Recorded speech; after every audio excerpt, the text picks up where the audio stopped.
refresh for this year. I'm excited because I'm gonna get to test drive the 2025 Kia K5 GT line. Let's check it out. If you're interested in this K5, come check it out at smellkia.com. The exterior color is snow white pearl, and you can really see that it has a nice contrast with the front grille there being that glossy black, that Kia logo sticking out there in the front as well. You have those LED headlights and running lights along the side. It's actually refreshed this year, the front end, and it looks completely different than previous generations. Even that daytime running light looks completely different. And it has fog lights down below. It also has a 2.5-liter 4-cylinder engine and an 8-speed automatic transmission. Coming around the side, you'll notice the gloss black finished alloy wheels, that Kia logo in the center, and those chrome accents throughout really sticking out. You'll notice the blacked out side view mirrors with the turn signal indicators, and the black and the white contrast continue throughout the vehicle, including the shaded top sunroof there. Coming around the back side, you'll notice the LED taillights that just kind of stick out there on the side. Very prominent, very easy to see on the road. You have the K5 logo on the left-hand side, GT line on the right, and that black contrast continues along the bottom. 10-year, 100,000-mile limited powertrain warranty, a 5-year, 60,000-mile limited basic warranty, and a 5-year, 60,000-mile roadside assistance. Getting into the trunk, all I'm going to do is press the button here in the back and it will automatically come up here. This is a hydraulic lift type situation here. If you need more room here in the back, all you have to do is pull the lever here and you'll be able to put down the seats as you come around the side like so. You can get a lot more space in there for sure. One thing I'm curious of, I'm just going to look underneath here real quick. Yeah, we do have a spare tire in there. And you can probably store a few things down in there as well. So a lot of space in that trunk. Let's jump into the back seat and see how much space we have back there. Getting into the back seats, we have this nice black perforated leather seats, and there's something special about these seats because they have this kind of a whitish stitching in there as the inserts along the side, and it feels pretty nice. I'm just going to go ahead and get in, and what you can't tell is this panoramic roof actually comes all the way to about here right now. I'm going to go ahead and close this. And you have some storage here in the door. You have down here, you have 2 USB-C fast charging ports. On the back of these seats, you have some storage. And let's not forget about what's in the armrest here. Nice, comfortable armrest with 2 cup holders back here. All right, let's jump up front and then we'll get this thing on the road. Sitting in the front of the K5 for the first time, we obviously have a lot of black materials with different textures throughout the front, a little bit of chrome accents. Let's go ahead and start the vehicle up before we get too hot.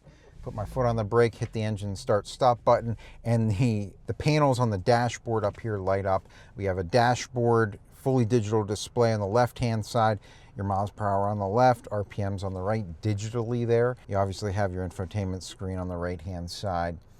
Let's go straight to the steering wheel here because it's a very unique steering wheel, right? It's a black leather with stitching throughout, but it also has that flat bottom because this is the GT line. That's really nice. When we look at the left side of the steering wheel, we have a push-to-talk button at the top. That's because you have Apple CarPlay, Android Auto in this vehicle. You can make phone calls, send text messages. You can leave yourself reminders. You can give yourself directions with navigation, and you can listen to things like your own music, like Spotify and things like that. You can change your volume from your radio here, as well as select different things on your infotainment screen over here. You have your call button and a mode and this star button. You can kind of change what those things do. So you have some customization that you can do there.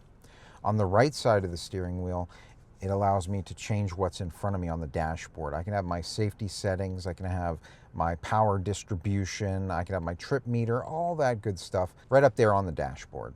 Below that on the steering wheel, we have our lane keep assist and our adaptive cruise control buttons there. Here we have a 12.3-inch touchscreen display with navigation.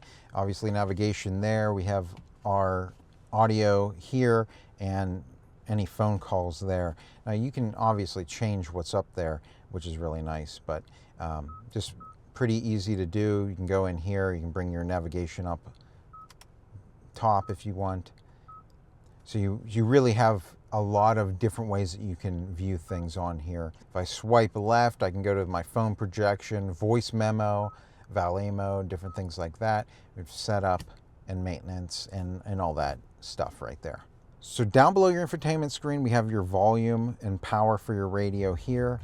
You also have your AC settings right here. And you have a bunch of different buttons here. You can go home and it'll send you to your home screen. You can go your map and different things like that.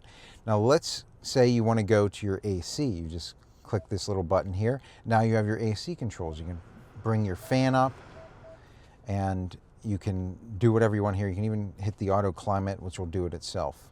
Down here we have a USB-C, another USB-C, and we have wireless charging here. If I press that, we have a 12-volt charger as well in there.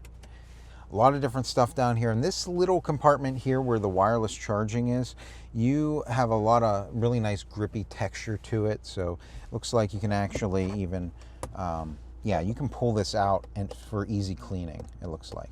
Automatic shifter with 2 cup holders here. Looks like you got a bigger one up front and a smaller one behind that. You have your auto hold button here. So basically what that's going to do whenever I'm in drive and I take my foot off of the brake, we are currently not going anywhere. If I hit the gas, we're going to be able to go forward until I hit the brake again.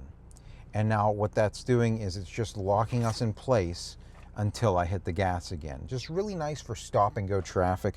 Really like the auto hold feature. We have a button for our parking alert features that we can turn on and off, as well as our parking camera we can go to. And this is our parking brake. So down here we have heated seats for the driver and passenger, as well as a heated steering wheel.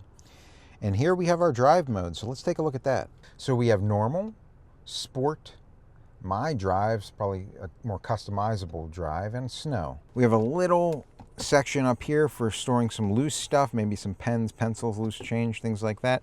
And then we have in the armrest a lot more space. We have this panoramic sunroof that I'm just gonna open up all the way. And when I open it up all the way, it opens up all the way to the back seats on the screen. But whenever I press it back once, it also opens up the sunroof. So that gives us a nice little windscreen up here as well. It's going to protect us from any harsh winds, noise, and bugs that may come into the cabin. I'm just going to go ahead and press that forward one time, and that's going to half close the shade there and completely close the sunroof. We're going to go ahead and leave that open for the test drive.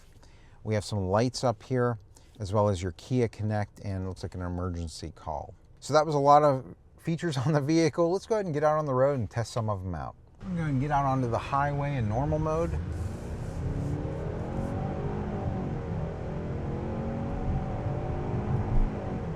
All right, and just like that, we're up to speed. You could hear the engine really getting us up to speed there in normal mode. We're going to switch over to sport mode here in a moment, and you can hear the difference. Switching us over into sport mode, I'm just going to go ahead and hit the gas, see if we can hear a difference. Well, I can tell you that I felt a difference, that is for sure, and I heard a difference. You can hear it right now. The engine really making a lot more of a growling noise at us, letting us know, hey, we are in sport mode. I did feel jettisoned back in my seat a little bit. What about you, Alex? Oh, yeah. Yeah, you can hear it really after you hit the gas. This is me, my foot's off of the accelerator, but it's making this throatier noise. I went ahead and shifted it down into normal, and you can hear that noise drop off. So that's kind of an interesting little detail to notice whenever you're driving in sport mode. So here we are at a red light. I took my foot off of the brake because auto hold came on. You can see it there on the dashboard, it says auto hold. So currently I have the adaptive cruise control set, and the vehicle in front of us is going slower than I have set. It says it's taking us down to about 43 miles per hour.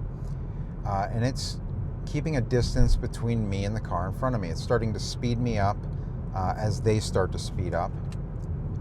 They're kind of hitting the gas right now. So we're going to speed up to the speed that I have set. I know that there is a vehicle in front of me registered because it shows on the dashboard here, a little display. What was also really cool, whenever somebody was in my blind spot there, I got a little display on this setup. Check this out. There's somebody coming on my left-hand side, but look here. Whenever they get into my blind spot area, there's a little alert right there just telling me, hey, there's somebody over there. That's nice. Of course, that happens on my mirror as well. So what's also nice about this adaptive cruise control is that I can bridge the gap between me and the vehicle in front of me. I just made that gap a little bit closer, so we're speeding up to get to the distance that we have set. We have a vehicle rolling up on the left-hand side. There's the mirror lighting up. And when I turn on my turn signal, that is flashing at me. I'm hearing an audible alert. And I swear, my steering wheel vibrated. That's really neat. That really gave me so many different alerts, just keeping me safe. There's somebody coming up in my blind spot again. I just want to check this out real quick. So when somebody's there, I turned on my turn signal. Yeah, my steering wheel is vibrating. How cool is that? Of course, we have our lane keep assist active as well. If I inch over here to the left, the vehicle is keeping me within the lines of the road. And it's just sort of like pinballing me here. It's telling me now, keep my hands on the steering wheel. So, because it sensed that I'm not paying attention because I have my hands off the steering wheel. So that's another good way that this vehicle is watching out for us. So what I'm going to do now is check out the backup camera. I'm just going to go ahead and put the vehicle into reverse. And obviously we have projected lines. Whenever I turn the steering wheel, it's showing us where we're going to end up, and that makes it easy to pull into a spot. And obviously we have sensors back here too, alerting me, hey, there's a pole there, watch out. And I have so many different ways to look at this, right? If I have something to line up back there, I can do that. I can get a wider view, right? Or your normal view. So also when I'm in reverse and a vehicle is moving behind me, check that out right there. That is cross traffic monitoring. It did a lot of things right there. It actually broke us.